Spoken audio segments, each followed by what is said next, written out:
Le papier cadeau doré reflétait les lumières de la pièce comme une provocation. J'ai regardé mon fils Alexandre ouvrir soigneusement le cadeau destiné à son beau-père, Philippe Bernard, ce matin de juin, qui allait marquer à jamais ma mémoire. Au meilleur beau-père du monde, dit Alexandre avec un sourire que je n'avais pas vu depuis des années quand il me parlait. Philippe déballa sa Rolex Daytona sertie de diamants. 1 million d'euros à son poignet. Ses yeux pétillaient comme ceux d'un enfant, et toute la famille se pressa autour pour admirer la pièce. Je restais assise dans le fauteuil en cuir usé, observant la scène comme une cinéphile. « Mon Dieu !» s'exclama Philippe en ajustant sa montre à son poignet. « Alexandre, tu n'étais pas obligé. C'est magnifique. » Marie, ma belle-fille, applaudissait comme au théâtre. Même mes petits-enfants, Thomas et Camille, accoururent pour toucher la montre en or qui ornait désormais le poignet de leur riche grand-père. C'est alors qu'Alexandre s'est tourné vers moi. Un petit paquet bleu dans les mains. Mon cœur contenait encore une lueur d'espoir. Peut-être n'était-ce qu'un drame, peut-être que mon cadeau était aussi spécial, gardé pour la fin. « Et pour papa », dit-il en lui tendant le petit paquet aussi naturellement que quelqu'un qui lui tend une facture d'électricité. Mes mains tremblaient en les déballant. Des chaussettes, une paire de chaussettes grises, comme celles qu'on achète au supermarché pour 5 euros. La carte jointe disait simplement « Pour les pieds fatigués, bonne fête des pères ». Le silence dans la pièce ne dura que 3 secondes, mais il me parut une éternité. Philippe observait sa Rolex, avec ce sourire condescendant que je connaissais si bien. Marie détourna le regard vers son téléphone portable. Les petits-enfants s'étaient déjà désintéressés de la chose et s'étaient remis à leurs jouets. « Merci, mon fils », murmurai-je en remettant les chaussettes dans la boîte. Alexandre expliquait déjà à Philippe les spécifications techniques de la montre, son mouvement suisse et sa rareté. Je me suis levé de ma chaise et me suis dirigé vers la fenêtre, contemplant le jardin parfaitement entretenu de la maison que j'avais contribué à acheter avec chaque centime gagné en réparant des montres pendant 40 ans. À ce moment-là, avec des chaussettes à la main et le bruit des rires en arrière-plan, je me suis promis que la fête des pères serait la dernière où je me sentirais invisible. Avant de continuer, abonnez-vous et dites-nous d'où vous regardez la vidéo dans les commentaires. Nous serions ravis de vous entendre. À partir de ce jour, les rouages du temps allaient commencer à tourner différemment. Et moi, Jean Lefebvre, à 68 ans, il me restait encore des pièces très précises à intégrer dans ce mécanisme qu'est la vie. Ce soir-là, seul dans mon petit appartement de Belleville, je tenais les chaussettes entre mes doigts, comme si elles représentaient la mesure exacte de ma valeur dans la vie d'Alexandre. 5 euros. 40 ans de paternité résumés en 5 euros. Mes mains, rugueuses et marquées par des décennies de travail méticuleux, tremblaient légèrement. Pas de colère, pas encore. Elles tremblaient de souvenirs. Je me souvenais de la nuit de la naissance d'Alexandre. J'avais 25 ans et je travaillais 16 heures par jour dans la petite horlogerie de la rue du Faubourg Saint-Antoine. Sylvie, ma femme, tenait notre fils nouveau-né dans ses bras pendant que j'ajustais le dernier mouvement d'une Oméga avant de me précipiter à l'hôpital. « C'est magnifique », murmurai-je en voyant Alexandre pour la première fois, ses petits poings serrés comme s'ils étaient sur le point d'attraper le monde. Pendant 18 ans, chaque tic-tac des horloges de mon atelier résonnait d'une promesse. Alexandre aurait tout ce que je n'ai jamais eu. Chaque vis serrée, chaque pendule calibrée, chaque client satisfait constituait un élément essentiel de l'avenir de mon fils. Quand il a voulu ce vélo Peugeot bleu à 10 ans, j'ai travaillé 3 week-ends d'affilée à réparer des horloges murales pour la paroisse locale. 30 francs pièce. J'avais mal au dos, mais son sourire en voyant le vélo valait bien la peine. Lorsqu'il avait besoin d'argent pour l'université, Sciences Po, rien de moins, j'ai vendu ma collection privée de montres anciennes, des pièces que j'avais collectionnées pendant 20 ans. Une Longines de 1923 qui avait appartenu à mon père, une Jaeger-LeCoultre trouvée dans une brocante et restaurée avec le soin de quelqu'un qui redonne vie à un cœur. « Papa, tu es sûr ?» avait demandé Alexandre en brandissant le catalogue de la maison de vente. « Je le crois », répondis-je en signant les papiers. « Votre éducation vaut plus que n'importe quelle montre, et ça valait le coup. Du moins, c'est ce que je croyais. » Je me souvenais des nuits où Sylvie était malade. Le cancer avançait lentement, comme un voleur silencieux, et où je travaillais jusqu'à 3 heures du matin pour payer des traitements que mon assurance ne couvrait pas. Alexandre était à l'université, et je ne lui avais jamais parlé des factures médicales. Pourquoi l'inquiéter pour ses problèmes de vieux? À la mort de Sylvie, Alexandre n'est rentré à la maison que pour les funérailles. Il portait un costume coûteux et conduisait une Audi dont je ne me souvenais plus d'où elle venait. Pendant la veillée funèbre, il a passé plus de temps au téléphone à régler des affaires administratives urgentes qu'au cercueil de sa mère. « Papa, tu comprends, n'est-ce pas? Le travail ne s'arrête jamais, » dit-il en ajustant sa cravate Hermès. J'ai compris. Tout comme je l'ai compris lorsque, 2 ans plus tard, il a épousé Marie Bernard et que j'ai appris la nouvelle par le faire-part de mariage reçu par courrier. Philippe Bernard, son père, possédait une chaîne d'hôtels de luxe. Alexandre n'avait plus besoin de l'horloger de Belleville. Maintenant, en tenant ses chaussettes, je comprenais aussi que Philippe était devenu le père qu'Alexandre avait toujours rêvé. Riche, influent, capable d'ouvrir des portes que mes mains tachées d'huile de montre ne pourraient jamais toucher. Mais Philippe Bernard n'a jamais appris à Alexandre à distinguer une Vacheron Constantin d'une Patek Philippe au simple son du tic-tac. Il ne lui a jamais montré comment la patience peut transformer des rouages cassés en mécanismes parfaits. Il n'a jamais passé des nuits blanches à assembler des jouets la veille de Noël. Je me suis dirigé vers le tiroir où je rangeais certains de mes vieux outils. J'ai pris une loupe, celle que j'utilise depuis des décennies pour examiner les plus petits composants. À travers elle, les chaussettes paraissaient encore plus bon marché, les fils mal finis, les coutures grossières. Mais lorsque j'ai porté la loupe sur mes propres mains, j'ai vu quelque chose de différent. Des cicatrices qui racontaient des histoires, des callosités qui étaient des médailles de dévouement, des rides qui traçaient chaque sacrifice par amour. Philippe avait peut-être l'argent, mais j'avais quelque chose qu'il ne pourrait jamais acheter. J'avais façonné Alexandre avec ses mains, seconde après seconde, comme le plus précieux des mécanismes. Il était temps de montrer au monde, et surtout à mon fils, qu'un maître horloger savait encore faire fonctionner le temps en sa faveur. Le lendemain matin, j'ai récupéré les clés accrochées au crochet près de la porte depuis 5 ans. Le vieil atelier de la rue du Faubourg Saint-Antoine m'attendait tel un temple abandonné. La serrure a tenu un peu. Le temps l'avait rouillé plus que les gonds. Quand j'ai enfin réussi à l'ouvrir, l'odeur m'a frappé comme un coup de poing au ventre. Huile de machine, métal, vernis à bois et quelque chose d'indéfinissable qui n'existe que là où les rêves se sont forgés pendant des décennies. « Mon Dieu » murmurai-je, en passant mes doigts sur le comptoir couvert de poussière. Mes instruments étaient exactement là où je les avais laissés le jour où j'ai décidé de prendre ma retraite. Les loupes, les pinces microscopiques, les roues dentées étaient soigneusement rangées dans de petites boîtes en bois que j'avais fabriquées moi-même. Même la vieille horloge murale continuait de tic-tac, son pendule s'agitant comme un cœur obstiné qui refuse de s'arrêter. Je m'assis dans le vieux fauteuil en cuir. Il grinçait comme un vieil ami, et restait là de longues minutes, respirant simplement. Le silence de l'atelier était différent de celui de mon appartement. Ici, le silence vibrait de possibilités. C'est alors que la décision s'est cristallisée dans mon esprit avec la clarté d'un mécanisme suisse. Je construirais une montre, pas n'importe laquelle. Philippe possédait déjà une Rolex à 1 million d'euros. Je créerais quelque chose que l'argent ne pourrait pas acheter. Une œuvre d'art fonctionnelle, une pièce unique dont chaque rouage porterait l'âme de quelqu'un qui comprend vraiment la valeur du temps. J'ai ouvert les armoires poussiéreuses où je conservais mes trésors les plus précieux. Des composants rares que j'avais collectionnés au fil des décennies. Un véritable ressort provenant d'un chronomètre naval du 19e siècle. Des engrenages en titane achetés chez un fournisseur allemand, un verre saphir taillé personnellement 20 ans plus tôt. Chaque pièce racontait une histoire. Le ressort provenait d'une horloge ayant appartenu à un capitaine de la marine française. Les engrenages avaient été commandés pour un projet qui n'a jamais abouti. Une horloge astronomique qui devait être installée dans la cathédrale Notre-Dame avant l'incendie.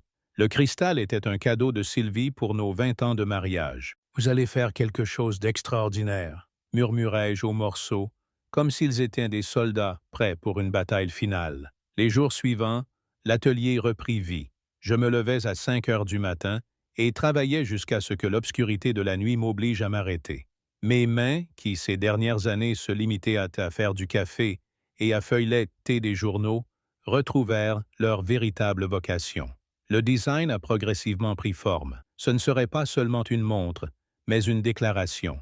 Le boîtier serait sculpté en acier inoxydable, avec des incrustations d'or que je moulerais moi-même. Le cadran ne suivrait pas les schémas traditionnels. Je créerais une disposition unique de chiffres, utilisant des chiffres romains entrelacés de symboles représentant les étapes de ma vie. La principale complication serait une réserve de marche de 15 jours, un exploit technique que peu d'horlogers au monde pouvaient en réaliser. Mais je n'étais pas n'importe quel horloger. J'étais Jean Lefebvre, l'homme qui avait réparé plus de 10 000 montres et créé des dizaines de pièces uniques. Pendant ces longues heures de travail, je discutais avec Sylvie. Son portrait au mur me regardait souder, limer et ajuster chaque composant avec la précision d'un chirurgien. Te souviens-tu, ma chérie, quand Alexandre était petit et qu'il passait des heures à me regarder travailler? Demandai-je au portrait pendant une pause. Il disait que plus tard, il voulait fabriquer des horloges magiques comme le pape. La montre commença à prendre vie. D'abord le mouvement de base, le cœur qui faisait tout fonctionner. J'ai testé chaque rouage individuellement, écoutant le son qu'ils produisaient ensemble. Ils devaient communiquer entre eux comme les musiciens d'un orchestre symphonique. Ensuite, j'ai travaillé sur le cadran. J'ai utilisé une technique ancienne appelée guillocher, gravant des motifs microscopiques qui créaient un effet visuel fascinant. À la lumière du jour, il paraissait argenté. Sous la lumière artificielle, il prenait des teintes dorées qui dansaient selon l'angle. Les semaines passèrent comme des heures. Je maigrissais, je dormais peu, mais je ressentais une énergie que je n'avais pas ressentie depuis des années. Chaque pièce ajustée était une petite victoire. Chaque problème résolu la preuve que le feu brûlait encore dans les cendres du vieil horloger. Lorsque j'ai enfin assemblé le mécanisme complet, l'heure de vérité est arrivée. Les mains tremblantes, non pas de nervosité mais d'impatience, j'ai remonté la montre pour la première fois. Tic-tac, tic-tac. Le son était parfait. Pas le tic-tac métallique des horloges ordinaires, mais quelque chose de presque musical, comme si chaque seconde était une note sur une partition infinie. J'ai posé l'horloge sur le comptoir et j'ai observé les aiguilles bouger avec une précision chorégraphique. Ce n'était pas seulement un instrument servant à mesurer le temps, c'était le temps incarné, des décennies de savoir transformés en métal et en cristal. Maintenant, dis-je à l'horloge, comme si elle pouvait m'entendre, tu vas montrer au monde ce que signifie la véritable maîtrise. Je ne savais pas encore comment ni quand, mais j'étais certain que ce petit chef-d'œuvre finirait par parvenir aux bonnes personnes. Le temps, mon vieil allié, s'en chargerait. Pour l'instant, il suffisait de savoir que Jean Lefebvre s'était prouvé qu'il était encore capable de créer de la magie de ses propres mains. 3 mois plus tard, ma montre était terminée, une œuvre qui résumait 60 ans de passion dans 42 mm de diamètre. Mais sa création n'avait représenté que la moitié du chemin. Il me fallait maintenant trouver quelqu'un capable d'en reconnaître la valeur. L'opportunité s'est présentée de manière inattendue, comme les meilleurs rebondissements de la vie. C'était un jeudi pluvieux d'octobre, lorsque j'ai reçu un appel de Michel Dubois, mon fournisseur suisse de pièces détachées de longue date. Sa voix tremblait d'excitation au téléphone. « Jean, mon ami, il faut que tu viennes au Salon international de la haute horlogerie ce soir. Il y a un événement exclusif pour les collectionneurs. Seulement 100 personnes. J'ai reçu une invitation supplémentaire. Michel, ça fait 5 ans que je suis à la retraite. Je ne connais plus personne de ces milieux. C'est exactement pour ça que tu dois partir, a-t-il insisté. Parfois, il faut rappeler au monde que Jean Lefebvre existe toujours. 3 heures plus tard, j'étais au Grand Palais, vêtu de mon seul costume convenable et portant ma création dans un petit écrin de velours. La salle vibrait du murmure élégant de la haute société parisienne. Je reconnus quelques visages, des dirigeants de grandes maisons horlogères, des collectionneurs millionnaires, des journalistes spécialisés. Et au centre d'un groupe animé, riant aux éclats tout en montrant sa Rolex Daytona, se trouvait Philippe Bernard. Mon sang se glaça. Un instant, j'envisageais de faire demi-tour et de partir. Mais je me souvins des chaussettes à 5 € et du sourire condescendant qui accompagnait ce cadeau. Non, je ne m'enfuirais pas. Je trouvai un coin discret près de la vitrine des antiquités et observais. Philippe se déplaçait dans la pièce tel un paon, s'assurant que tout le monde remarque sa montre. Il parlait trop fort, riait bruyamment et interrompait les conversations pour mettre en valeur les diamants incrustés sur le cadran. « Oh, mon gendre a très bon goût », disait-il à qui voulait l'entendre. « 1 million d'euros, vous savez? Édition limitée. Seulement 12 exemplaires dans le monde. » C'est alors qu'un homme s'est approché de moi. Grand, les cheveux gris impeccablement peignés, vêtu d'un costume parfaitement coupé mais sans ostentation. Son regard était différent de celui des autres participants. Il avait la profondeur de celui qui comprenait vraiment ce qu'il observait. « Bonsoir », dit-il en français avec un léger accent que je n'arrivais pas à identifier. « Pardonnez mon intrusion, mais j'ai remarqué que vous observez plus les gens que les montres.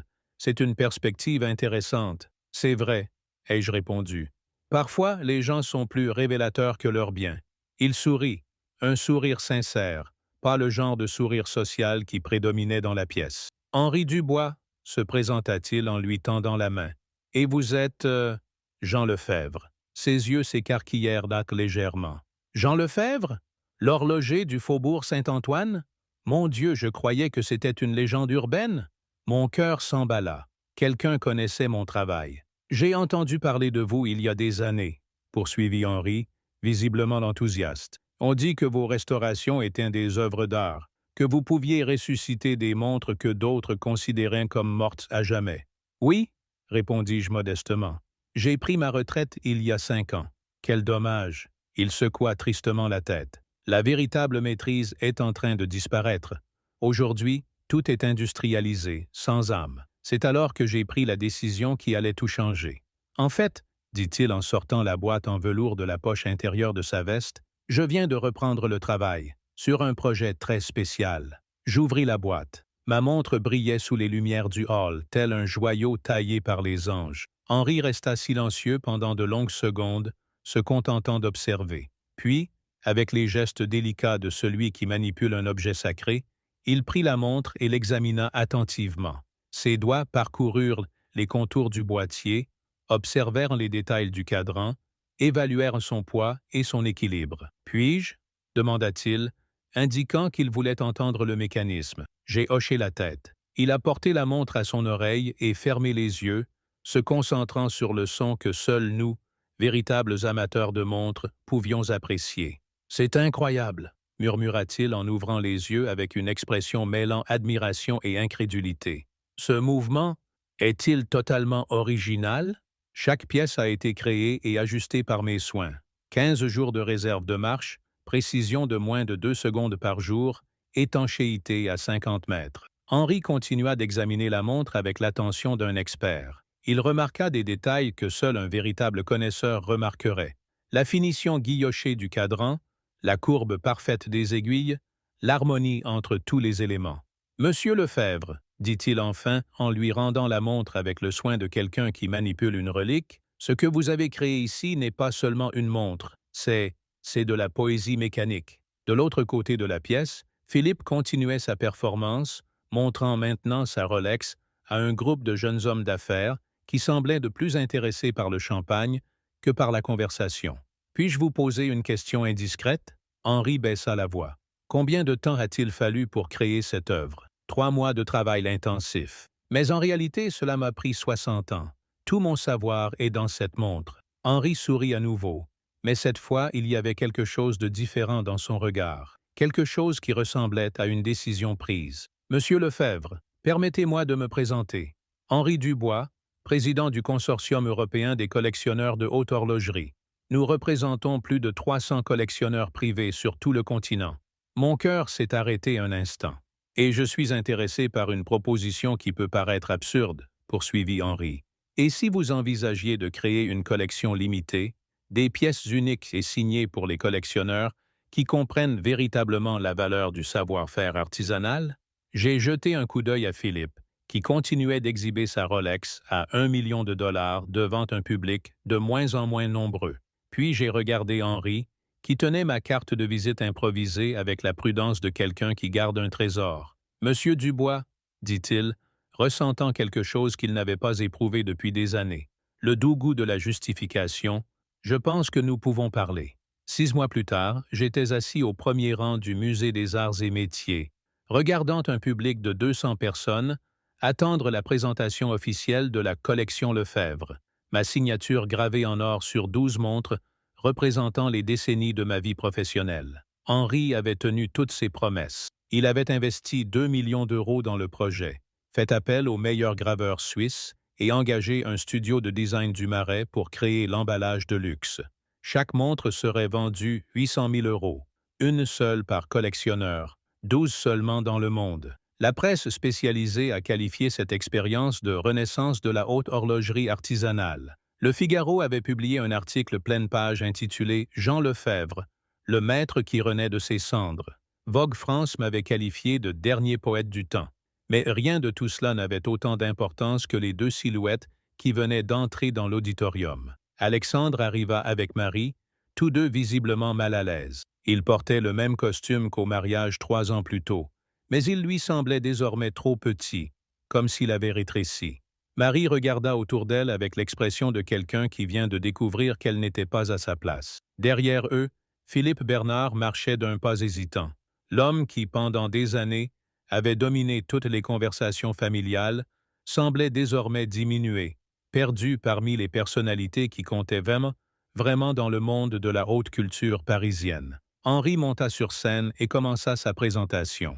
Sa voix résonna dans l'auditorium avec l'autorité de quelqu'un qui connaissait le sujet par cœur. « Mesdames et messieurs, nous assistons aujourd'hui à un événement rare dans le monde de l'horlogerie, le retour d'un maître. Jean Lefebvre n'est pas seulement un artisan, il est le gardien de tradition que le monde moderne est en train de perdre. » Tandis qu'Henri parlait, je remarquai Alexandre se pencher vers Marie et lui murmurer quelque chose. Elle secoua la tête, visiblement surprise. Philippe, à côté d'eux, palpait nerveusement sa Rolex, qui semblait soudain banale comparée aux pièces exposées dans les vitrines illuminées de l'auditorium. « Permettez-moi de vous montrer l'une des 12 pièces de la collection, » continua Henri en sortant soigneusement de la vitrine, la montre que j'avais créée lors de cette première nuit de redécouverte. Le projecteur faisait briller l'œuvre telle une constellation miniature. Un murmure d'admiration parcourut le public. Les photographes se positionnaient pour capturer chaque détail. Cette pièce, baptisée Résurrection, a nécessité 3 mois de travail. Chaque composant a été fabriqué à la main par Jean Lefebvre lui-même. Sa réserve de marche de 15 jours est une prouesse technique que peu d'horlogers au monde peuvent réaliser. J'ai vu Alexandre déglutir avec difficulté. Son regard parcourut l'auditorium, remarquant pour la première fois les dignitaires présents. Directeurs de musées, critiques d'art, hommes d'affaires qu'il ne connaissait probablement que par la presse économique. Henri m'a invité sur scène. Dès que je me suis levé, les applaudissements ont été immédiats et chaleureux. Je me suis dirigé vers le micro, me sentant plus grand que mon cheveu 65 smeb. À 72 ans. 12 ans, je recevais enfin la reconnaissance que méritait une vie de dévouement. « Merci », commençai-je d'une voix ferme et claire. Depuis 60 ans, je crée des montres avec une seule philosophie. Le temps est ce que nous possédons de plus précieux, et chaque instrument qui le mesure doit honorer cette préciosité. J'ai parlé pendant 15 minutes de technique, de passion et de la différence entre luxe et véritable valeur. À la fin, les applaudissements ont duré près de 2 minutes. J'ai vu les larmes aux yeux de certains collectionneurs plus âgés. Durant le cocktail qui suivit, Alexandre s'approcha enfin. Ses pas étaient hésitants, comme ceux d'un enfant perdu dans une foule d'adultes. « Papa, » dit-il d'une voix moins ferme que d'habitude, « je ne savais pas que tu étais de retour au travail. »« Il y a beaucoup de choses que tu ne sais pas sur moi, mon fils, » répondis-je, en acceptant le champagne d'un serveur qui me traita avec la déférence réservée aux invités importants. Marie resta quelques pas en arrière, visiblement intimidée par l'environnement.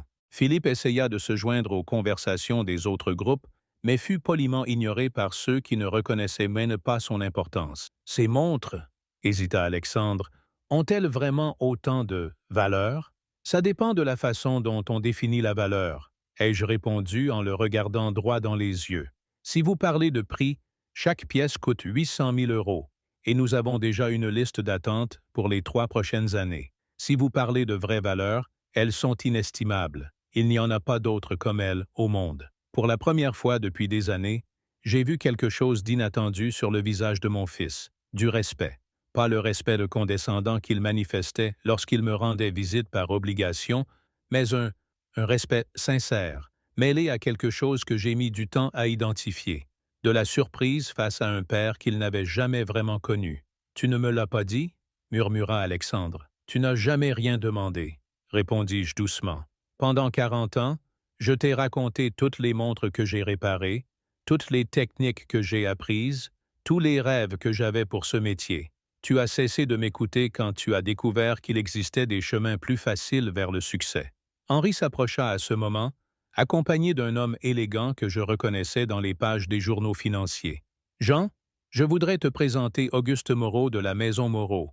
Il serait intéressé par un partenariat pour une ligne d'horloge de table exclusive. » Alexandre observait la conversation avec une fascination croissante. Pour la première fois, il voyait son père traité d'égal à égal par des hommes à la tête d'empires commerciaux. Des hommes qui ne lui auraient jamais adressé la parole s'il n'avait été que le gendre du propriétaire d'une chaîne d'hôtels. Quand Moreau s'éloigna pour aller chercher plus de champagne, Alexandre resta à côté de moi. « Papa, j'aimerais en savoir plus sur ton travail. Sur tout ça. J'ai regardé mon fils, vraiment regardé, pour la première fois depuis des années. J'ai vu le garçon de 10 ans fasciné par mon travail, l'adolescent qui rêvait de devenir horloger comme son père. Mais j'ai aussi vu l'homme qui avait choisi une voie différente, qui avait troqué une admiration sincère contre une reconnaissance sociale facile. « Il est trop tard pour certaines choses, Alexandre, » dit-il finalement. « Mais il n'est jamais trop tard pour commencer à comprendre la vraie valeur des gens qui vous entourent. » À ce moment-là, en regardant mon fils assimiler cette leçon tardive, j'ai senti que la vengeance ne résidait pas dans l'argent qu'il gagnait maintenant ou dans la reconnaissance qu'il recevait enfin. La véritable vengeance résidait dans l'éducation qu'il venait de recevoir sur la différence entre être riche et avoir de la valeur. 1 an plus tard, c'était à nouveau la fête des pères. Mais cette fois, j'étais dans mon nouvel atelier du 10e arrondissement, un espace lumineux donnant sur les Champs-Élysées, où le bruit des engrenages se mêlait au bourdonnement paisible de Paris. La collection Lefebvre avait été épuisée en 6 mois. Henri préparait déjà une 2e série, et 3 musées européens avaient demandé des pièces pour des expositions permanentes. Mon agenda était bien rempli pour les 2 années suivantes, avec des commandes de collectionneurs de New York à Tokyo. Mais le succès financier n'était pas ce qui me réchauffait le plus le cœur en cette matinée ensoleillée de juin. Alexandre était arrivé tôt, apportant du café et des croissants de la boulangerie que nous fréquentions enfants. Ces derniers mois, il était devenu un habitué de l'atelier, non pas comme visiteur obligé, mais comme un fils sincèrement intéressé par l'héritage de son père. « Papa, » dit-il en me tendant une tasse de café fumant, « j'ai une confession à te faire. » J'ai arrêté de régler le mécanisme sur lequel je travaillais et je l'ai regardé. Son regard était d'une clarté que je n'avais pas vue depuis des décennies. « Toutes ces années, j'ai pensé que ta vie était petite, » poursuivit-il, les mots sortant difficilement. « Je pensais qu'être horloger était un métier mineur, qu'on se satisfaisait de peu parce qu'on n'avait aucune ambition. Et maintenant, demandai-je doucement, maintenant je comprends que c'est moi qui avais choisi une vie modeste. Courir après l'approbation de gens comme Philippe, mesurer ma valeur à la taille de mon compte en banque ou au modèle de ma voiture. » Alexandre a tiré une chaise et s'est assis à côté de moi, me regardant travailler comme il le faisait quand il avait 8 ans. « Vous savez ce qui m'impressionne le plus dans votre travail ?» a-t-il poursuivi. « Ce n'est pas la technique, même si elle est extraordinaire. Ce n'est pas l'argent, même si c'est plus que ce que j'aurais pu imaginer. C'est la paix que je vois dans vos yeux lorsque vous créez. » Il sourit, continuant à ajuster un ressort microscopique qui déterminerait la précision d'un autre chef-d'œuvre. « La paix vient de savoir que je fais exactement ce pourquoi je suis né, Alexandre. Chaque montre que je crée porte un morceau de mon âme. Ce n'est pas du travail, c'est un but. » À ce moment-là, mon téléphone portable a sonné. C'était Marie. « Bonjour Jean. » Sa voix était différente, plus respectueuse. « J'espère que ça ne te dérange pas de passer un coup de fil. Je voulais te demander si tu pouvais venir déjeuner aujourd'hui. J'ai quelque chose à te montrer. » 3 heures plus tard, je me trouvais dans le salon que je connaissais bien, mais qui me semblait désormais différent. Il n'avait pas changé physiquement. Les mêmes meubles coûteux, les mêmes œuvres d'art au mur, mais ma perspective avait complètement changé. Marie nous a accueillis avec un sourire sincère, loin du sourire amical qu'elle m'avait toujours adressé. Les petits-enfants ont couru me prendre dans leurs bras. Le petit Thomas et Camille m'appelaient désormais « Grand-père le célèbre horloger », avec une fierté évidente. « Où est Philippe ?» demandai-je, remarquant son absence. Alexandre et Marie échangèrent des regards significatifs. « Pape ?» Alexandre hésita. « Philippe traverse des difficultés. La chaîne hôtelière ne se porte pas bien. Les dettes se sont accumulées et, eh bien, il a perdu une grande partie de ses actifs. Quel dommage, dis-je sincèrement, sans la moindre trace de satisfaction dans la voix. La vengeance que j'avais inconsciemment recherchée était désormais accomplie. Je n'avais plus besoin du mal des autres pour me sentir bien. C'est alors que Marie s'approcha, portant une petite boîte enveloppée de papier doré. « Jean, dit-il en me tendant le cadeau, ceci est pour toi. Un cadeau de fête des pères, digne de l'homme extraordinaire qu'il a toujours été, mais que nous commençons seulement à découvrir. » J'ai ouvert le paquet avec précaution. À l'intérieur, j'ai découvert quelque chose qui m'a laissé sans voix. Une montre de poche Vacheron Constantin ancienne de 1923, exactement comme celle qui avait appartenu à mon père et que j'avais vendue des années auparavant pour payer les études d'Alexandre. « Comment as-tu fait ?» demandai-je, la voix brisée. « J'ai passé des mois à chercher des maisons de vente aux enchères et à consulter des collectionneurs, » explique Alexandre. « Quand je l'ai enfin trouvé, il m'a coûté une fortune. Mais ce n'était pas une question d'argent. Il s'agissait de rendre quelque chose qui n'aurait jamais dû quitter notre famille. Je tenais la montre d'une main tremblante, sentant son poids familier, écoutant le tic-tac qui me transportait 40 ans en arrière. Elle était presque identique à celle de mon père, avec la même patine dorée, les mêmes élégants chiffres romains. « Il y a un enregistrement », dit doucement Marie. J'ai retourné la montre et lu l'inscription au dos. À Jean Lefebvre, qui nous a appris que la valeur d'un homme ne se mesure pas à ce qu'il possède, mais à ce qu'il crée de ses propres mains, de la part de ses enfantes, avec amour et admiration. Fête des Pères 2025. Les larmes coulaient sur mon visage sans que je puisse les retenir. Ce n'étaient pas des larmes de tristesse pour les années perdues, mais de gratitude pour celles qui nous restaient devant nous. « Merci », murmurai-je en serrant Alexandre fort dans mes bras. « Merci de me rappeler que la seule vengeance qui vaille, c'est le pardon. » Cet après-midi-là, assis dans le jardin que j'avais contribué à financer des décennies auparavant, je regardais mes petits-enfants jouer, tandis qu'Alexandre me parlait de son projet d'apprendre l'horlogerie, non pas pour changer de métier, mais pour mieux comprendre d'où il venait. Philippe arriva peu avant le dîner. Il était visiblement plus mince, moins imposant. Sa Rolex à 1 million d'euros avait été remplacée par une simple montre-bracelet, moins chère que les chaussettes que j'avais reçues l'année précédente. « Jean, » dit-il en lui tendant la main avec une humilité sincère, « je tiens à m'excuser. Pendant des années, je t'ai traité comme si tu étais insignifiant. J'avais tort. »« Pas besoin d'excuses, Philippe, » répondis-je en lui serrant fermement la main. « On se trompe tous en confondant prix et valeur. » À la fin de cette journée, en parcourant les rues de Paris en direction de ma nouvelle maison dans le Marais, j'ai réfléchi au voyage extraordinaire que j'avais vécu. Tout avait commencé par une paire de chaussettes à 5 € et une blessure à mon orgueil. Tout s'était terminé par une carrière relancée, des relations renouées et, surtout, la certitude que Jean Lefebvre avait toujours été précieux, je l'avais simplement oublié pendant un temps.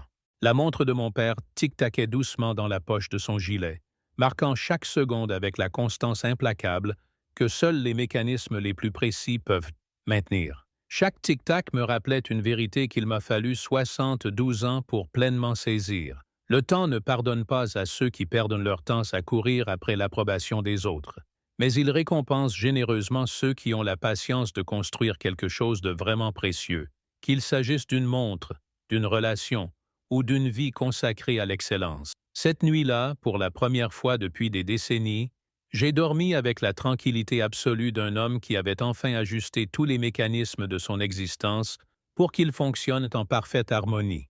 Le garçon qui voulait autrefois fabriquer des horloges magiques comme le pape avait grandi et avait finalement appris que la vraie magie ne résidait pas dans les